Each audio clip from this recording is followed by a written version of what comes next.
She's been feted and slated since becoming the first ever EU foreign policy Supremo 3 years ago. Besides fixing international crises, Cathy Ashton's been building the European Union's diplomatic corps, the External Action Service. About 2/3 of her staff, around 2,000 people, are stationed in foreign countries, like here in Switzerland. Richard Jones is Brussels' man in Bern, on secondment from the Foreign Office after a stint in Iraq. Basra, Brussels, any similarities? They both begin with B, but apart from that, no. First up, a meeting of diplomats from the 28 member states. I have no answer to your question yet, I'm afraid, but I'm working on it. There isn't a name for a group of ambassadors, but critics say there's one too many here. Why can't they just represent what the EU is? Because after all, they're the members of the EU. Well, that is what we used to do. The difficulty was that the presidency of the Council is only president for 6 months, and so it was like a relay race with people passing the baton over, and there's only so much you can do in 6 months. Then we're off to the Swiss Federal Parliament for a chat with MPs. Now, this meeting is actually quite important because next year in February, Switzerland's going to hold a referendum on whether to limit the number of people that can come in from the European Union, which for the EU is quite a big deal.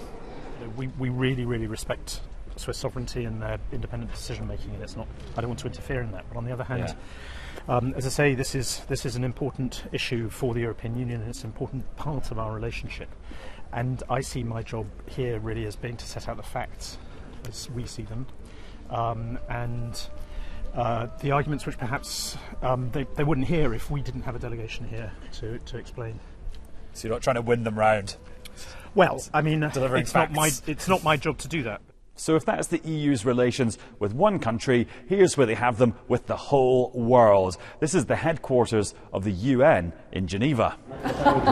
Working the corridors, Mariangela Zappia, the Italian diplomat who heads the mission here. Secretary General of UNCTAD, Dr. Cathy. Today she's giving Europe's response to a not exactly thrilling report about development. Every word agreed by EU members in advance. I have the honour to speak on behalf of the European Union and its member states. Britain guards its relations with other countries pretty jealously. And when I ask about us, Mariangela is, well, diplomatic. Sometimes it's a little bit difficult, but I think in the end there is one quality that the UK express, at least here, and I try to take advantage of that, and I make of that also my own policy, which is being pragmatic. So don't lose too much time in discussing what we can do or not.